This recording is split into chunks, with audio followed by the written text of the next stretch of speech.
ಶ್ರೀ ಗುರು ರಾಘವೇಂದ್ರ ಸ್ವಾಮಿ ಜ್ಯೋತಿಷ್ಯ ಮಂತ್ರಾಲಯದಲ್ಲಿ ತಮ್ಮ ತಪೋಶಕ್ತಿಯಿಂದ ವಾಕ್ಯ ಸಿದ್ಧಿ ಮಂತ್ರಸಿದ್ಧಿ ಪಡೆದಿರುವ ಪಂಡಿತ್ ಶ್ರೀ ಅಪ್ಪಟಾಚಾರ್ಯರು ತಾಂತ್ರಿಕ ಜ್ಯೋತಿಷ್ಯರು. ಶ್ರೀ ಸಾಯಿಬಾಬಾ ಹಾಗೂ ರಾಘವೇಂದ್ರ ಸ್ವಾಮಿಯ ಆರಾಧಕರು. ನಿಮ್ಮ ಸಮಸ್ಯೆಗಳ ಪರಿಹಾರಕ್ಕೆ ಇಲ್ಲಿದೆ ದಿವ್ಯ ಮಾರ್ಗ. ಡಿವೋರ್ಸ್ ಪ್ರಾಬ್ಲಮ್, ಅನಾರೋಗ್ಯ, ಪ್ರೇಮ ವಿಚಾರ, ಸಂತಾನ, ಸಾಲಬಾಧೆ, ಕೋರ್ಟ್ ಕೇಸ್, ವ್ಯಾಪಾರ, ಮಾಟ ಮಂತ್ರ ತಡೆ, ಶತ್ರುಕಾಟ, ಕೌಟುಂಬಿಕ ಕಲಹ, ಇನ್ನೂ ನಿಮ್ಮ ನಿಗೂಢ ಗುಪ್ತ ಸಮಸ್ಯೆಗಳಿಗೆ ಶ್ರೀ ರಾಘವೇಂದ್ರ ಸ್ವಾಮಿಯ ಮೂಲ ಬೃಂದಾವನ ರಹಸ್ಯ. ಓಂ ಶ್ರೀ ಗುರು ರಾಘವೇಂದ್ರಾಯ ನಮಃ.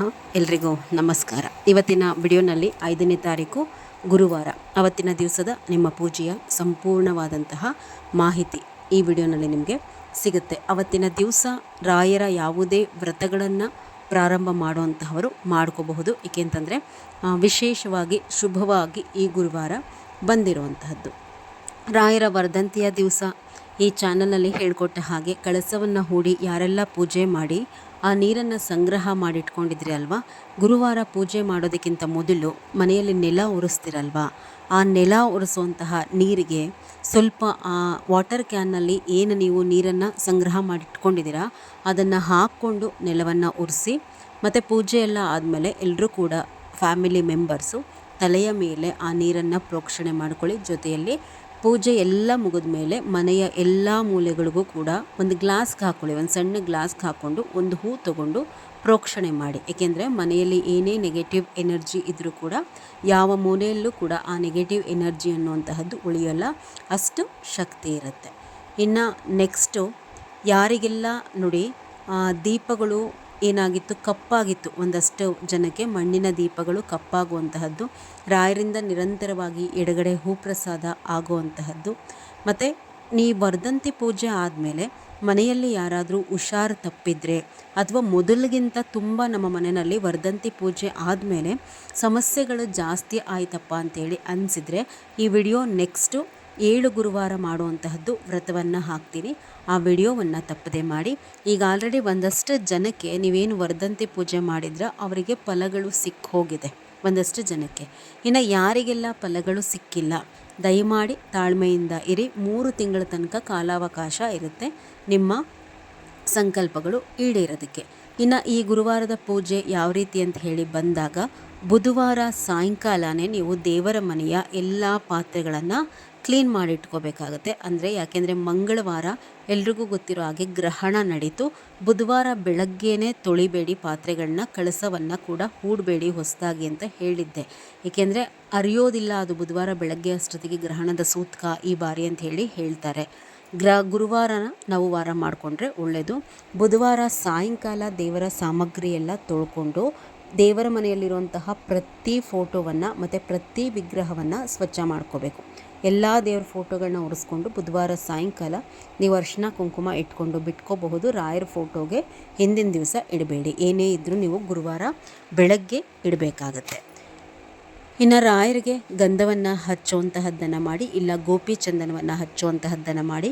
ತಪ್ಪದೇ ಸ್ವಲ್ಪ ತುಳಸಿ, ಈ ವಾರ ಸಿಕ್ಕಿದ್ರೆ ಪಾರಿಜಾತ, ಇಲ್ಲ ದುಂಡು ಮಲ್ಲಿಗೆ ಹೂವು, ಇಲ್ಲ ಕನಕಾಂಬರ ಹೂವು, ಈ 3 ಹೂಗಳಲ್ಲಿ ಯಾವುದಾದ್ರೂ ಒಂದನ್ನು ರಾಯರ ಪೂಜೆಗೆ ಬಳಸ್ಕೊಳ್ಳಿ. ಏಕೆಂದರೆ ಇವೆಲ್ಲವೂ ಕೂಡ ರಾಯರಿಗೆ ಪ್ರೀತಿಯಾದಂತಹ ಹೂವುಗಳು. ಇನ್ನು ರಾಯರ ಪೂಜೆಯ ಶುಭ ಸಮಯ ಅವತ್ತಿನ ದಿವಸ ರಾಯರ ಮುಂದೆ ದೀಪ ಹಚ್ಚೋದಕ್ಕೆ ಸಂಕಲ್ಪ ಮಾಡ್ಕೊಳ್ಳೋದಕ್ಕೆ ಶುಭ ಸಮಯ ಅಂತ ಹೇಳಿ ನೋಡುವಂತಹದ್ದಾದರೆ ಬೆಳಗ್ಗಿನ ಜಾವ 4 ಗಂಟೆ 48 ನಿಮಿಷದಿಂದ 6 ಗಂಟೆ 15 ನಿಮಿಷದ ತನಕನೂ ಕೂಡ ಬಹಳ ಚೆನ್ನಾಗಿದೆ. ಎಷ್ಟು ದೀಪಗಳನ್ನು ಹಚ್ಕೋಬೇಕು ನೀವು ಅಂತ ಅಂದರೆ 2 ದೀಪ ಮಾಮೂಲಿ ನೀವು ರಾಯರ ಎದುರುಗಡೆ ಏನು ಇಡ್ತೀರಾ ಆ ದೀಪದ ಜೊತೆಯಲ್ಲಿ 5 ಮಣ್ಣಿನ ದೀಪವನ್ನು ಹಚ್ಕೊಳ್ಳುವಂತಹದ್ದನ್ನು ಮಾಡಿ. ಎಲ್ಲದಕ್ಕೂ ಕೂಡ ತುಪ್ಪವನ್ನು ಹಾಕ್ಕೊಳ್ಳುವಂತಹದ್ದನ್ನೇ ಮಾಡಿ. ಕಮೆಂಟಲ್ಲಿ ಯಾರೋ ಒಬ್ಬರು ಕೇಳಿದರು, ಬಹಳಷ್ಟು ಕನ್ಫ್ಯೂಷನ್ನು. ಪ್ರತಿನಿತ್ಯ ರಾಯರಿಗೆ ತುಪ್ಪದ ದೀಪ ಹಚ್ತಿದ್ದಾರಂತೆ ಅವರು. ಪ್ರತಿನಿತ್ಯವೂ ಕೂಡ ತುಪ್ಪದ ದೀಪನೇ ಹಚ್ಚಬೇಕಾ, ಎಣ್ಣೆನಲ್ಲಿ ಹಚ್ಚಬಾರ್ದ, ದೋಷ ಬರುತ್ತೆ, ಯಾರು ಹೇಳಿದಾಗೆಲ್ಲ ಏನೂ ಇಲ್ಲ. ಪ್ರತಿನಿತ್ಯ ನೀವು ರಾಯರಿಗೆ ಎಳ್ಳೆಣ್ಣೆ ಮಾತ್ರ ಬಳಸ್ಲಿಕ್ಕೆ ಹೋಗಬೇಡಿ. ಅದನ್ನು ಬಿಟ್ಟು ನೀವೇನು ಅಂಗಡಿಯಿಂದ ದೀಪದ ಎಣ್ಣೆಗಳ ಪ್ಯಾಕೆಟ್ಸ್ ಸಿಗುತ್ತಲ್ಲ ಅದನ್ನು ತಗೊಂಬಂದು ಅದನ್ನೇ ಬಳಸ್ಕೋಬಹುದು. ಇಲ್ಲ ಕೊಬ್ಬರಿ ಎಣ್ಣೆ ಹಾಕೋಬಹುದು. ಮನೆಯಲ್ಲಿ ಏನಾದರೂ ಗಾಣದಲ್ಲಿ ಆಡಿಸಿದ್ದಿದ್ರೆ ಹಾಕ್ಕೊಳ್ಬಹುದು, ತೊಂದರೆ ಏನಿಲ್ಲ. ಪ್ರತಿನಿತ್ಯ ತುಪ್ಪದ ದೀಪ ಹಚ್ಚುವಂತಹ ಅಗತ್ಯ ಏನೂ ಇಲ್ಲ. ರಾಯರ ಮುಂದೆ ಉರಿಯುವಂತಹ ಅಷ್ಟೂ ದೀಪಗಳಿಗೆ ಆದಷ್ಟು ತುಪ್ಪವನ್ನು ಬಳಸ್ಕೊಳ್ಳಿ. 2 ದೀಪಗಳಿಗೆ ಸ್ವಲ್ಪ ಜಾಸ್ತಿ ಒಂದು 2 ಅವರ್ ಉರಿಯುವಷ್ಟು ಹಾಕಿ, ಮಣ್ಣಿನ ದೀಪಗಳಿಗೆ ನೀವು 1 ಸ್ಪೂನ್ ಹಾಕ್ಕೊಂಡ್ರೆ ತುಪ್ಪ ಸಾಕಾಗತ್ತೆ. ಇನ್ನು ಗುರುವಾರ ರಾಯರ ಪೂಜೆ ಮಾಡುವಾಗ ಶ್ರೀಮನ್ನಾರಾಯಣನ ಪೂಜೆಯನ್ನು ಮಾಡುವಂತಹದ್ದನ್ನು ನಾವು ಮರಿಬಾರ್ದು. ಬಹಳಷ್ಟು ಜನ ಈ ಸ್ಟೆಪ್ಪನ್ನು ನೀವು ಫಾಲೋ ಮಾಡಿದ್ರಿಂದ ತುಂಬ ಒಳ್ಳೆಯದಾಗಿದೆ ಕೆಲವ್ರಿಗೆಲ್ಲ. ಆ ಶ್ರೀಮನ್ನಾರಾಯಣನ ಪೂಜೆಯನ್ನು ರಾಯರೊಟ್ಟಿಗೆ ಮಾಡಬೇಕು, ಆಗಲೇ ನಮಗೆ ಶ್ರೇಯಸ್ಸು, ಬಹಳ ಬೇಗ ಸಂಕಲ್ಪಗಳು ಕೂಡ ಸಿದ್ಧಿಸುವಂತಹದ್ದು. ಅವ್ರ ಫೋಟೋ ಇದ್ದರೆ ಅವ್ರಿಗೂ ಕೂಡ ತಪ್ಪದೆ ಗಂಧ, ತುಳಸಿ, ಹೂಗಳನ್ನು ಹಾಕ್ಕೊಂಡು 1 ಇಲ್ಲ 2 ಮಣ್ಣಿನ ದೀಪವನ್ನು ತುಪ್ಪದಲ್ಲಿ ಹಚ್ಕೊಳ್ಳುವಂತಹದ್ದನ್ನು ಮಾಡ್ಕೊಳ್ಳಿ. ಮತ್ತು ನೋಡಿ, ಗ್ರಹಣ ಆಗಿ ನೆಕ್ಸ್ಟ್ ನೀವು ಪೂಜೆ ಮಾಡ್ತಾ ಇದ್ದೀರಾ, ಮನೆ ದೇವರ ಪೂಜೆಯನ್ನು ಮರಿಬಾರ್ದು. ಮನೆ ದೇವರಿಗೂ ಕೂಡ ಒಂದು ಎಳೆ ಅವತ್ತಿನ ದಿವಸ ಹೂವನ್ನು ಹಾಕ್ಕೊಳ್ಳುವಂತಹದ್ದನ್ನು ಮಾಡ್ಕೊಳ್ಳಿ. ತುಳಸಿ ಪೂಜೆ ಮಾಡ್ದಲೇ ನಾವು ಒಳಗಡೆ ಗುರುವಾರ ಪೂಜೆ ಮಾಡಲಿಕ್ಕೆ ಬರೋದಿಲ್ಲ. ಮೊದಲು ತುಳಸಿ ಪೂಜೆ ಮಾಡಬೇಕು. ನೋಡಿ, ತುಳಸಿ ಪೂಜೆ ಮಾಡುವಾಗ ದಯಮಾಡಿ ಹೆಣ್ಮಕ್ಳು ಈ ತಪ್ಪನ್ನು ಮಾಡಲಿಕ್ಕೆ ಹೋಗಬೇಡಿ. ಅಂದರೆ ಕೈಗೆ ಬಳೆ ಹಾಕ್ಕೊಂಡ್ದಲೇ ಮೊದಲು ನೀವು ಹಣೆಗೆ ಕುಂಕುಮ ಇಟ್ಕೊಂಡು, ಕೆನ್ನೆಗೆ ಅರಿಶಿನ ಇಟ್ಕೊಂಡು, ಏನು ಹೂ ಇರುತ್ತೆ ತಲೆಗೆ ಒಂದು ಹೂವನ್ನು ಮುಡ್ಕೊಂಡು ತುಳಸಿ ಪೂಜೆನ ಮಾಡಿ. ಕೈಯಲ್ಲಿ ಬಳೆ ಇಲ್ದಲೆ, ಹಣೆಗೆ ಇಟ್ಕೊಳ್ದಲೆ, ಕೆನ್ನೆಗೆ ಅರಿಶಿನ ಇಡ್ದಲೆ, ಹೂ ಮುಡಿದಲೆ ತುಳಸಿ ಪೂಜೆ ಮಾಡಬಾರ್ದು. ಅಮಂಗಲ, ಅದು ಮನೆಗೆ ದಾರಿದ್ರ್ಯ ಬರುತ್ತೆ. ಈ ತಪ್ಪನ್ನು ದಯಮಾಡಿ ತಿದ್ಕೊಂಡು ಗುರುವಾರ ಪೂಜೆ ಮಾಡುವಾಗ ತುಳಸಿ ಗಿಡದ ಮುಂದೆ ಒಂದು ದೀಪ ಹಚ್ಕೊಳ್ಳಿ. ಇದಾದಮೇಲೆ ದೇವರ ಮನೆಯಲ್ಲಿ ಏನು ನೀವು ಮಾಮೂಲಿಯಾಗಿ ಹಚ್ತೀರಾ ಆ ದೀಪಗಳನ್ನು ಹಚ್ಕೊಂಡು ಶ್ರೀಮನ್ನಾರಾಯಣನ ಮುಂದೆ ಇಟ್ಟಂತಹ ದೀಪವನ್ನು ಹಚ್ಚಿ, ರಾಯರ ಮುಂದೆ ಇಟ್ಟಂತಹ 2 ಬೆಳ್ಳಿ ಇಲ್ಲ ಹಿತ್ತಾಳೆ ಅಥವಾ ದೀಪಾಲೆ ಕಂಬ ಏನಾದರೂ ಸರಿ ಅದನ್ನು ಹಚ್ಕೊಂಡ್ಬಿಡಿ. ಹಚ್ಕೊಂಡು ಆದಮೇಲೆ ನೀವೇನು ಮಾಡಬೇಕು, ಸಂಕಲ್ಪವನ್ನು ಮಾಡ್ಕೋಬೇಕಾಗತ್ತೆ. ನೋಡಿ, ಪ್ರತಿ ಗುರುವಾರ ಕೂಡ ರಾಯರ ಮುಂದೆ ಸಂಕಲ್ಪ ಮಾಡಿಕೊಳ್ಳೇಬೇಕು. ನೀವು 5 ಮಣ್ಣಿನ ದೀಪ ಹಚ್ಚೋದಕ್ಕಿಂತ ಮೊದಲೂ ಕೂಡ ನಿಮ್ಮ ಕಷ್ಟವನ್ನು ಹೇಳ್ಕೊಳ್ಬೇಕು. ರಾಯರ ಮುಂದೆ ಇಲ್ಲ ದೀಪ ಹಚ್ಚೋದಕ್ಕಿಂತ ಮೊದಲಾದರೂ ಸರಿ, ದೀಪ ಹಚ್ಚಿದ ತಕ್ಷಣವಾದರೂ ಸರಿ, ಬಲಗೈಯಲ್ಲಿ ಸ್ವಲ್ಪ ತುಳಸಿ, ಹಳದಿ ಅಕ್ಷತೆಯನ್ನು ಹಿಡಿದು ಮನೆಯಲ್ಲಿ ಏನೇನೆಲ್ಲ ಕಷ್ಟಗಳಿದೆ ಅದನ್ನು ಪ್ರತಿ ಗುರುವಾರ ಹೇಳ್ಕೋಬೇಕು. ಈ ಸಂಕಲ್ಪ ಮಾಡ್ಕೊಳ್ಳೋದೇನೆ ನಿಮ್ಮ ಎಷ್ಟೋ ಕಷ್ಟಗಳನ್ನು ಕಳೆಯುವಂತಹದ್ದನ್ನು ಮಾಡುತ್ತೆ. ಈ ಸ್ಟೆಪ್ಪನ್ನು ಮಿಸ್ ಮಾಡಲಿಕ್ಕೆ ಹೋಗಬೇಡಿ. 2 ದೀಪ ಹಚ್ಚಿದ ಮೇಲೆ ಸಂಕಲ್ಪ ಮಾಡ್ಕೊಳ್ಳಿ. ಇದಾದ ಮೇಲೆ 5 ಮಣ್ಣಿನ ದೀಪಕ್ಕೆ ತುಪ್ಪ ಮತ್ತು ಹೂಬತ್ತಿಗಳನ್ನು ಹಾಕ್ಕೊಂಡು, ಊದ್ಗಡ್ಡಿ ಇಲ್ಲಾಂದರೆ 2 ಬತ್ತಿಯನ್ನು ಹಚ್ಕೊಂಡು ಈ ದೀಪ ಹಚ್ಚಿ. ಈ ದೀಪಗಳಿಗೆ ಅರಿಶಿನ, ಕುಂಕುಮ, ಸ್ವಲ್ಪ ಅಕ್ಷತೆ ಹಾಕಿ ತಟ್ಟೆನಲ್ಲಿ ಹಚ್ಚಿದ್ರೆ, ಇಲ್ಲ ರಂಗೋಲಿ ಮೇಲೆ ಇಡುವಾಗ ಸ್ವಲ್ಪ ಅಕ್ಷತೆಯನ್ನು ಹಾಕಿ ಪ್ರತಿ ದೀಪಕ್ಕೂ ಅರಿಶಿನ ಕುಂಕುಮ ಹಚ್ಚಬೇಕು. ನೋಡಿ, ಇನ್ನೊಂದು ನನಗೆ ಕಮೆಂಟ್ ಕೇಳಿದ್ರಿ, ಪ್ರತಿ ಗುರುವಾರ ಮಣ್ಣಿನ ದೀಪಗಳನ್ನು ತೊಳಿಬೇಕಾ ಅಂತಂದು. ನೋಡಿ, ಮಣ್ಣಿನ ದೀಪಗಳನ್ನು ಯಾವುದೇ ಕಾರಣಕ್ಕೂ ನಾವು ತೊಳೆದು ಬಳಸಬಾರ್ದು.